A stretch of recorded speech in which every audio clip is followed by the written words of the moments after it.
Okay, so show me how to do it. Okay. Are you sure? So what is it? I want to see it. This is your new pickup line. This is my line. Your new pickup line. Okay. You can try to get by, but you might get trapped. Okay.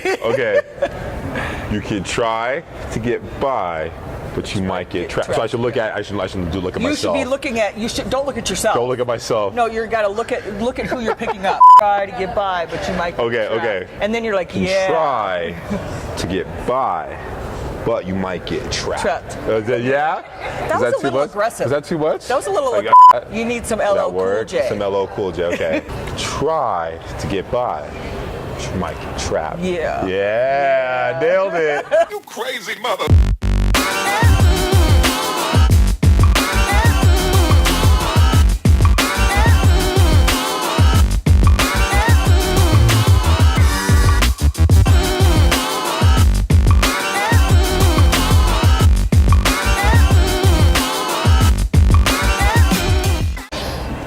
Welcome everybody. Natt Fitness Method. I'm your host, Nicholas Natt, and you are tuned in to the one and only show designed to give you the strategies you need to be able to be successful moving towards the goals that you need. Now, we have a very special guest here. This woman is the epitome of a champion. And although she doesn't wear it across her chest daily, and she rightfully deserves, she wears it across her heart. And I'm proud to call her a friend. One of the premier athletes of the Colorado NPC and the NPC in general, doesn't even come remotely close to what she's been able to accomplish. At a very early age of having an interest at 10 years old, starting gymnastics training, she quickly was burdened with a few setbacks, as we all are in life. But unlike most, she was actually in a position where she turned it around, chose to pursue something in her early 20s that would leave a legacy that has taken off not only now, but for many years to come. So, I would love to introduce you to the one and only, very astounding, very talented, and also very beautiful Carol Semple. Carol, thanks for being on this show. Thank you. It was awesome. That was pretty cool earlier. Hey, you know. The purple, we just did that. You're a woman of many talents. Yes. I was not planning on wearing purple today, and you just kind of. I sent the vibe. You sent the vibe. Yes. Shoes are purple too, so. Toenails. That's purple. right, that's right. So, Carol, I am overwhelmed with looking through your accomplishments, and recently having a chance to see some of the things that you've done in the early 90s, and just how fast you went. I mean, it was 90, 91, 92, and just, you swept. Now, you actually have a background in gymnastics training, and from gymnastics training, you ended up developing a bone disease, and your bones grow so fast, right? Yes. So what ended up essentially happening?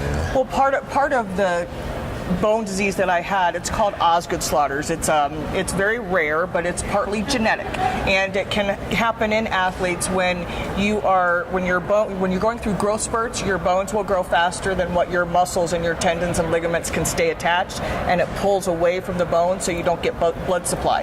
And so then it happens at the top of your knee, and you get quite a bump, and it is very painful. And so back then they had quite a few little tricks up their sleeve to try to keep me off my legs. It didn't work. They had to finally put me in a straight leg cast. Put you in a little cast, wrap you up a little bit. Yes. Okay. So in dealing with that, and obviously not being able to do gymnastics training anymore, not only did you have to work through this disease and these pains and this growth spurts, you actually had a pretty significant car accident too, right? I did. In 1983, my sister and I were going back to college to Mesa State and Grand Junction, and had a Miller beer truck lose control over Vail Pass and basically run over our car. I didn't have any brakes at the time or have any surgeries, but I had a lot of soft tissue issues, so low back, neck, some knee issues, and it just really derailed my whole gymnastics career. And I just had doctors tell me I could continue to compete in college on my scholarship, but by the time I'm 25, I'd probably be like a retired football player. So I was really more into wanting to be healthy for longevity. I didn't want to go to college and be in pain the rest of my life. I mean, I did want to go to college, don't get me wrong. Yeah, I didn't want to. You want to compete, right? Yes. Exactly. It was one of those things where I was weighing the lifelong, issues of having joint pain, which, I still have, but it's different. So how would you say you went through the process of actually suffering as an athlete, as a competitor, naturally, right? How did you go through the process of kind of bringing yourself back? Because in your early 20s, you found this fitness competitions, and I'm sure you probably didn't know a whole lot about it, like many people who are pretty interested in a lot of goals, possibly the bodybuilding dynamics, but you ended up, chasing that dream. So how did you satisfy that competitive nature in that time between? Well, so I think that being an athlete and being competitive is not for everybody, and for me it was something that I was really truly born with. I was born with that desire to be an athlete, and that has been something that I've identified with for myself my whole entire life. You think just in athletics competitive, or just competitive in general? Okay, so that's an interesting question. We'll have to save that one for later. But when you're talking about my desire to be an athlete, or to be a gymnast, that's all I wanted to do. Okay. So when I was, teenager going to gymnastics, that was my life, and all I wanted to do was get a college scholarship and be able to pay for my education through my gymnastics training. When that got derailed, I was a little lost. I did kind of have a hard time trying to find my place.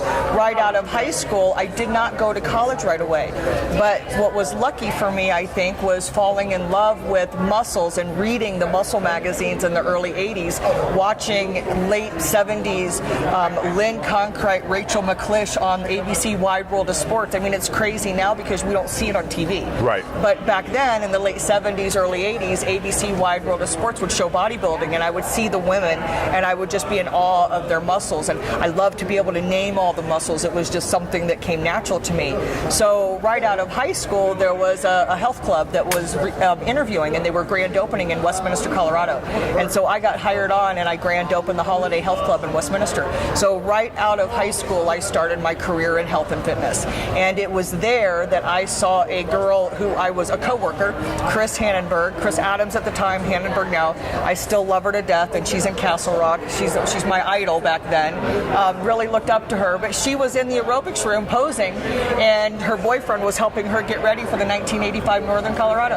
And the rest is history. I was like, oh my God, I'm going to do that. I was watching her pose, and I just thought it was so cool. That's amazing. No, that's amazing. It's cool to see, like the process. Everyone I think looks at so many things and they see a person in their natural element, right? Yep. Like, succeeding and taking on all these challenges and having all this success, and you really don't understand that starts from somewhere. Like, everyone has to go through the process of learning to crawl before you can walk before you can run before you can fly, kind of a thing. So, no, that's excellent. So we had a chance to cover quite a bit of your general history. In going through your process and becoming really fit, having to learn to build a body, and then obviously still working through some of the pain, the joints, what was that like to set a goal and really work towards something, and then to be able to go directly from that show into a next show? Like, how did you go from process 1 to process 2 to process 3, all fulfilling a goal? I think it's interesting the time frame in which we're talking about, because if you compare it to now, how people go from goal to goal to goal is a little different.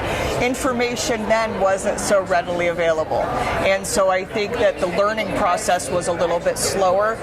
Now, today, you have such a fast learning process. There's information that's so readily available to you, and there are so many people that are in the industry that can help you go from goal to goal to goal.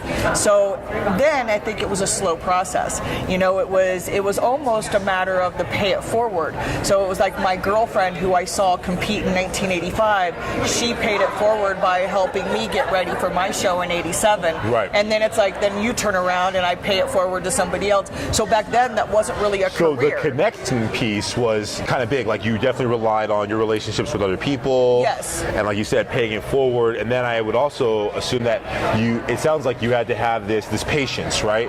Like things just didn't come and you could just go on the internet and flip and check it out. It was very strategic, and you had to go through a process, and you had to learn from that, and so there was that patient element too. Yeah, and I think, to be honest, when it comes to this industry and this sport specifically, bodybuilding, when we're talking about the physique world, and I don't think it matters what division you're doing, okay, perfect. Whether it's bikini, men's physique, figure, women's physique, body, it doesn't matter. You have to be patient, because the building process to your physique takes time, and if you're trying to find that quick fix, or you're trying to find that short answer, or you're looking for somebody that says, oh, I can get you there now, it doesn't happen that way, because in order to build your physique, it's a one small step at a time. It's a slow process. You have to be patient, you have to be diligent, you have to be persistent. Absolutely. So it's not just, picking a goal and then execution. There's the process afterwards, reflection, figuring out exactly what the next step will be, and I think then, like you said, paying it forward too, because oftentimes in the sport of bodybuilding, I feel like so many people get caught up in me, and they're not really in a position where they're interested in helping out somebody else or giving back to the sport in the same way that they were attributed. And so how significant of a role do you think that plays, not just in success from person to person, but in your success, to be able to contribute something? Well, I think the ability to be able to give back and the ability to pay it forward teaches you. Every time you work with somebody, from the very first person that I helped, whether it was choreographing a routine or whether it was, and then of course early 90s it was fitness, but every individual I worked with taught me something about me, and it taught me how to be a better coach. And so then that learning process and giving back makes you a better person. I think the more people the bigger the variety of the people you work with, then the better you become, not only as a person but as a coach, and then your ability to relate to other people and help motivate them to get to their goals. I like that because you're being a part of something bigger than just yourself. But I like what you said, it makes you better too.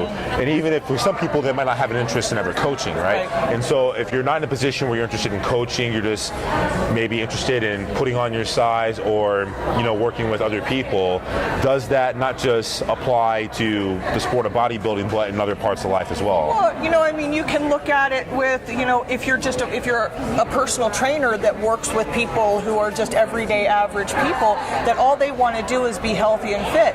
Every client that I've ever had, that their different challenges or their different goals, I always have to adjust, and then I become better because I can adjust quickly or right away to figure out what I need to do for them so that they can do that exercise better. Or if they can't do that exercise, how do I modify? And so I get more creative by working with a variety of people. Same thing with working with the athlete. Sure. The athlete who's going to step on stage that's a physique competitor. You've got somebody who builds muscle quickly, or somebody who doesn't build muscle. Right. And then you have to be able to adjust how you train that person in order to help them. Because it's not everyone's the same thing. I think that's an important piece. Is something that works for person A or B might not work for you. You might have an easier time putting on size. And I think especially, not talking just for men or women, but especially for men who are looking to grow. Like men who are like, I want to put on size, I want to put on muscle. It becomes this instant gratifying process, and they go to the gym, and then quickly, like you said, I think people are looking for quick fixes. They're not understanding that your genetics are only going to take you so far, but you have to also be patient with them, because just because you've been training hard for 6 months doesn't entitle you to look like the person that got you in. Right. I mean, you didn't just you didn't wake up looking like this. No. This is honestly, this is 41 years of work. It's a lot. I'm 51 now, and I started hardcore gymnastics when I was 10. So I've literally been, I've been training hard for, give and take my time off from injuries, but literally for 41 years, I've been training. It's consistent. So that's an excellent piece, because so many people, and I think that this is kind of the next thing, they get burned out. Yeah. They put something in for fruition, whether it be, I'm not interested in doing a show, but I want to increase my size. Maybe I want to drop weight. Obviously, people, this is Colorado, so you have people, it's like, this is, the season. I want to have my suit on. I want to have my shirt off. That's or right. I want to fit. And so you have all these people doing all these things, or if they're getting ready for a show and they get burned out, or they don't get into, they don't really know how to focus or dial into discipline, right? Like, hey, I'm not going to go cheat on my diet, or I'm going to go to the gym even when I don't feel like it, or I have kids. How do I fit in this dedicated lifestyle that I have for whatever goal outside of whatever's convenient? So what has helped you in the past not only set something up, and because life happens, right, but work through that and stay dedicated? Because so many people, I think, are like, well, it's different for Nick, or it's different for Carol because they're athletes, or she's been competing since she was 10, or you look like this, so of course you're going to be committed. Obviously, we talked about the consistency. What would you say was your motivation for staying consistent with what you did? Excuse me. Honestly, my motivation is truly from my family history. And as a young child, my mother was diagnosed with severe rheumatoid arthritis, and this was right after I was born. And so for 51 years, I have watched my mom suffer with the rheumatoid arthritis. And I know how much movement is important to maintaining her range of motion with her joints. And that's really difficult for her as her joints stiffen. And the medication back then isn't what it is today. And so people who are diagnosed with rheumatoid arthritis now have a lot better chance of having more range of motion and being able to deal with their rheumatoid arthritis than my mom did from 51 years ago. The other thing, my dad had a childhood disease that was very rare, that wasn't, it's not a genetic disease, but it caused his body to break down over years. And he also was a smoker, and he quit smoking. I want to say he must have been about 46 when he quit smoking, and it was shortly after that I lost my brother to a drunk driver. I was only 11, almost 12 at the time, and my dad was 48 at the time, and he had a massive heart attack and was in ICU. And the doctor said that had he not quit smoking, he probably would have died from that heart attack. But because of some of the family history, his dad had a heart attack when my dad was 17. My dad had a heart attack when I was 12, 11. So I knew that there were some genetics that were kind of weighing on me that could have potentially been very, very bad for me. And so my whole goal about life has been to be healthy and fit, because I want to live as long of a healthy life as I can. And I had a professor, loved this professor, in my very intro class to health and fitness in college. He said the goal to exercise and to being healthy and fit is to decrease your years of morbidity.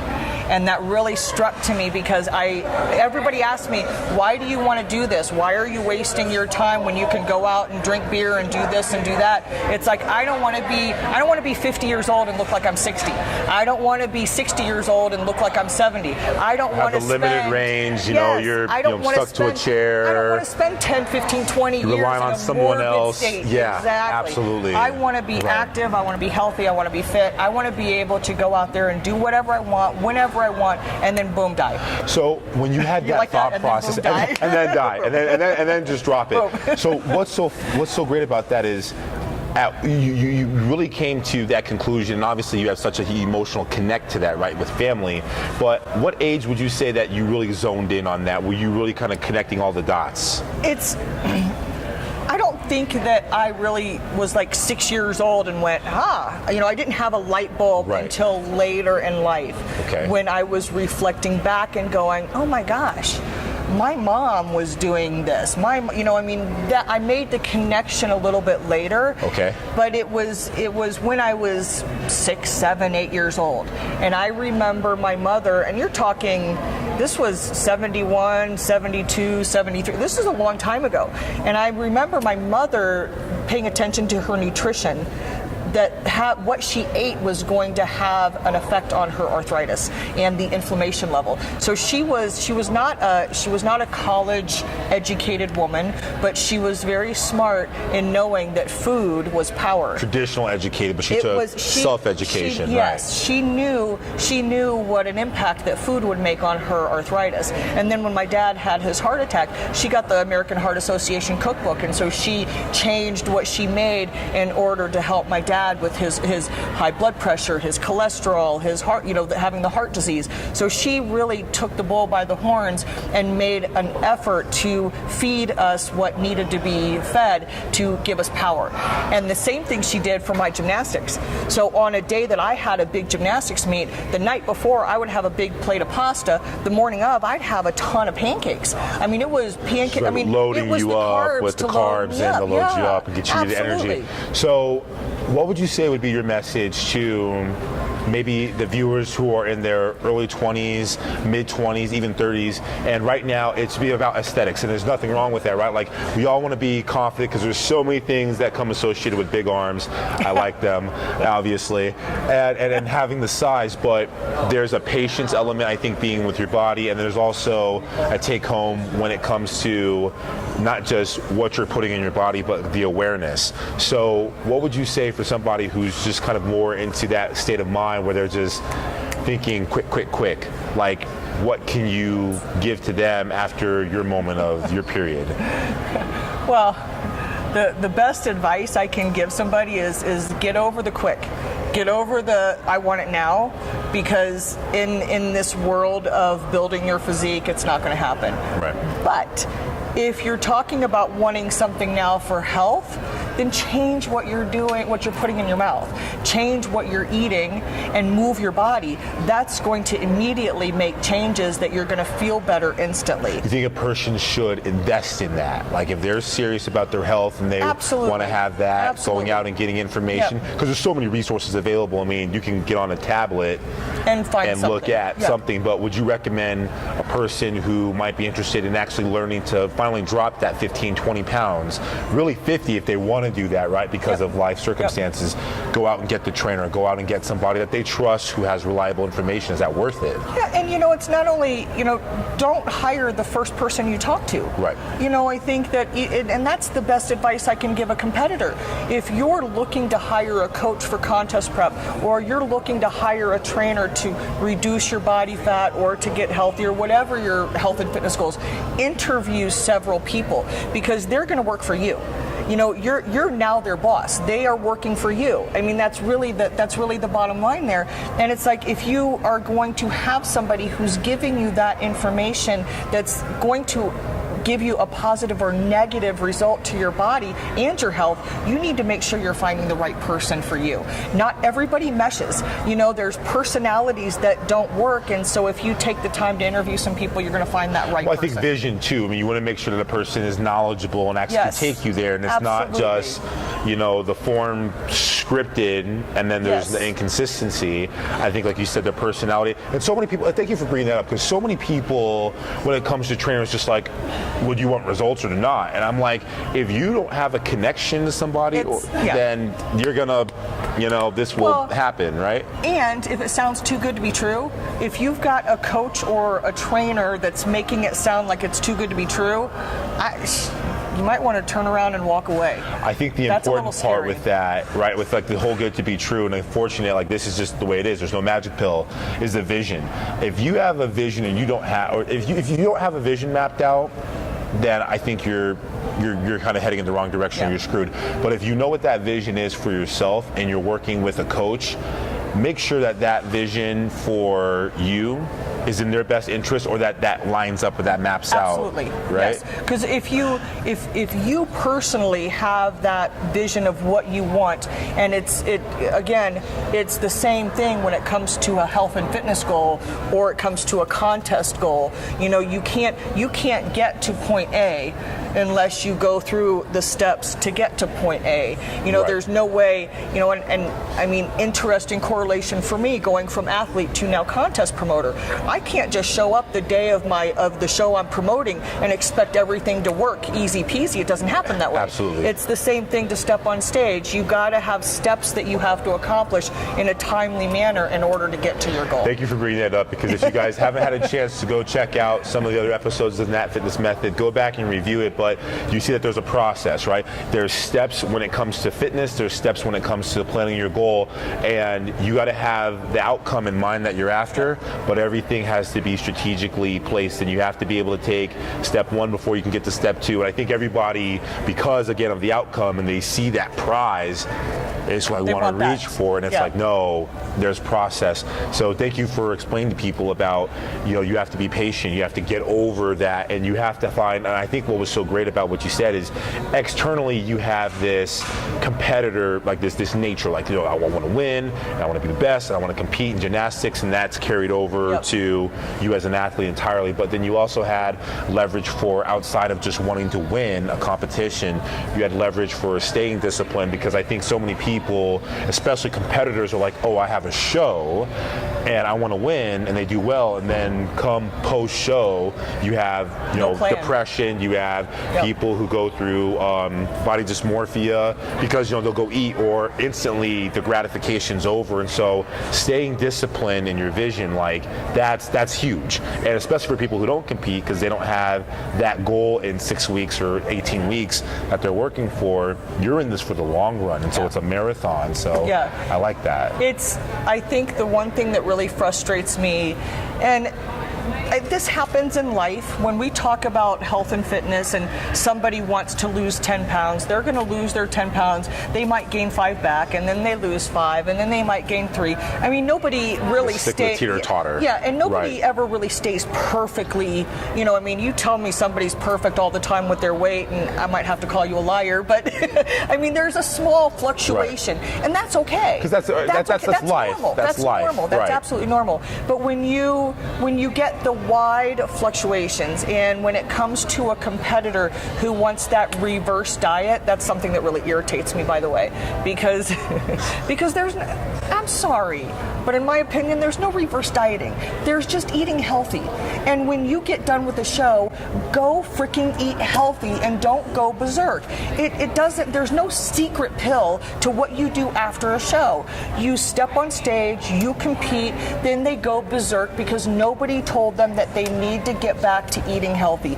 Enjoy your life, have a day or two and eat whatever you want, but then you need to go back to your healthy eating. Absolutely. I think what ends up happening, and again, when you solely have just that individual focus, once that's over and you don't have any leverage over here, it's so easy with the candy or the cake. Yes. My first show, no one told me that, and originally I was just doing it for. We can talk about our first shows. Just doing it for shits and gigs. So they had this cake over here, and I was just like, oh, that's a permission slip. Yeah. Just go for it. Now knowing that, there's the fitness modeling, there's the influencer space, they have the gym, you have all these different spaces. There's so much more that goes into just one dimension, because that just fits into the bigger picture, right? It's doing a show or being a representative and looking the part. That's all just one piece. You have the health piece, you're leading by example, and I think that people can not just look at the legacy from something that you've done, but they can look at you and just like, wow, when I get older, I want to be in a position where I still feel good, because this is great too. So many people are like, oh, when I those young bucks, I'm in my 40s and 50s and 60s and I'm done, and I'm just going to sit here and have my coat. It's like, no, the same rules apply, right? Well, it's very important. Listen to that. If you are in a position where you think you're too old to do something, you're wrong. You're mistaken. You've heard from Carol. No. And it's not only doing it so that you can stay healthy for as long as you live, but I don't care how old you are. I don't care if you're 80 years old. I have seen people people that are of any age start exercising and start eating healthy, and they've done some remarkable things with their life. And it doesn't matter. It doesn't matter. It's just a matter of, I want to encourage people to just move and to eat better, because that's going to make all the difference in the world. And I mean, I enjoy my days off. I mean, I don't train 7 days a week. I take time off to rest my body. I don't eat perfect all the time. I mean, I will enjoy my guacamole. Well, I mean, I eat guacamole with everything. Guacamole. But, so bad. She has her No, that was my go-to cheat food. So I would have my go-to cheat food after a contest. I would have my margarita, and I would have my chips, guacamole, and my burrito. That was my cheat That was your food. niche. Mexican was your deal. That was it. Okay. But now it's pizza. See, I gotta have my pizza. So See, I'm it was eating sweets healthy. for me, and now it's just. Well, I eat like, my sweets too, but see, it's maybe pizza. I think pizza. Don't get me started. If you haven't seen episode 3, Food versus Fuel, I'm making pizza with one of the world-renowned chefs. So where was I? well, we could. You were here. We need to redo it. We'll redo it. We'll go see that.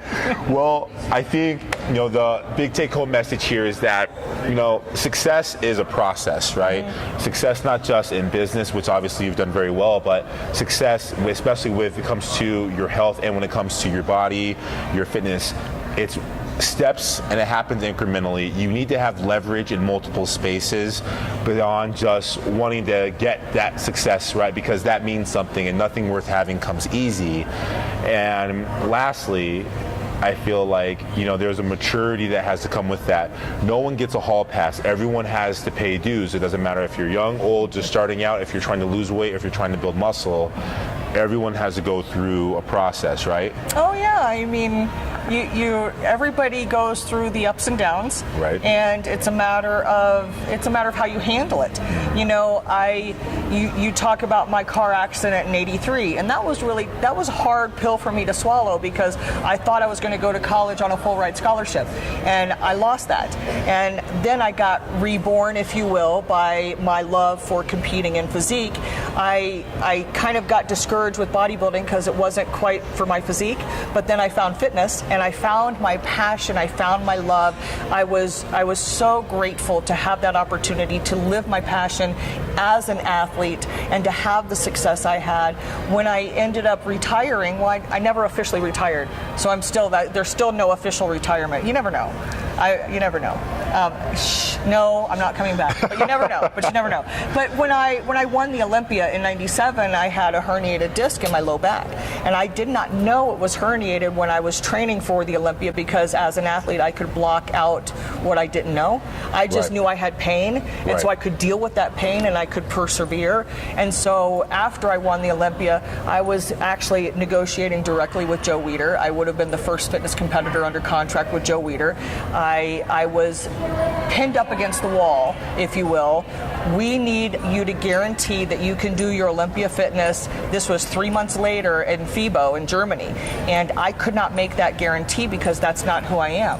I knew I had just found out I had a herniated disc. We were going to do epidural injections and try to do some physical therapy, but I couldn't guarantee that I was going to be able to do that Olympia routine, so I lost that Weider contract. And the very next week, I had been with Metrex for 3 years.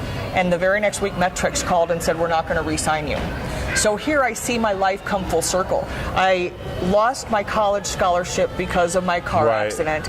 And then here I'm at the pinnacle of my fitness career, and I have those things happen where I literally had a nervous breakdown. I lost it. I had 3 years that was a real struggle for me to try to fight back and find my place. And so there was a period of time where I really struggled with where's my direction, where's my future, because I wasn't that athlete anymore. Right. And I kind of felt like I lost my identity.